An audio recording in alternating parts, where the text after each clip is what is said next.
અકસ્માતમાં એક સગીરાએ હેલ્મેટ ન પહેર્યું હોવાને કારણે જીવ ગુમાવ્યો હોવાનો કિસ્સો સામે આવ્યો છે। સગીરા પોતાનું મોપેડ લઈ હેલ્મેટ પહેર્યા વગર ટ્યુશનથી ઘર તરફ જઈ રહી હતી। કાવ્યા મોપેડ પર સવાર થઈ ટ્યુશનથી ઘરે પરત ફરી રહી હતી। તે દરમિયાન જીડી ગોયંકા સ્કૂલ પાસેથી પસાર થઈ રહી હતી ત્યારે અચાનક જ મોપેડ સ્લીપ થઈ ગયું હતું।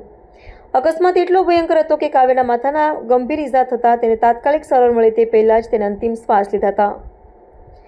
માર્ગ અકસ્માતની બનેલી ઘટનાથી અગ્રવાલ પરિવાર પર જાણે આપ તૂટી પડ્યું છે। ઘરવખરીની વસ્તુઓના મેન્યુફેક્ચરિંગનો વ્યવસાય કરતા વેપારીઓમાં પ્રકાશ અગ્રવાલની કાવ્યા એકની એક દીકરી હતી। પરિવારમાં એક પુત્ર અને એક પુત્રી હોવાથી કાવ્યાના અવસાનથી શોકનો માહોલ છવાઈ ગયો છે।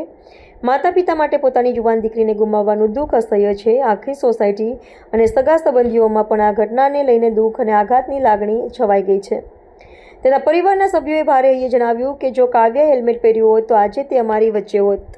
આ ઘટનાએ ફરી એકવાર સાબિત કરી દીધું છે કે વાહન ચલાવતી વખતે હેલ્મેટ પહેરવું કેટલું અનિવાર્ય છે। કાવ્યાના પરિવારના સભ્ય ઓમપ્રકાશે જણાવ્યું હતું કે સરકાર દ્વારા હેલ્મેટ પહેરવાનો જે નિયમ બનાવવામાં આવ્યો છે એનું પાલન કરવું દરેક નાગરિકની ફરજ છે। હેલ્મેટ માત્ર દંડથી બચવા માટે નહીં પરંતુ આપણા પોતાના જીવનની સુરક્ષા માટે છે। મનીષભાઈ, આખી ઘટના શું હતી? દીકરી ક્યાંથી ક્યાં જતી હતી? કોની સાથે જતી હતી?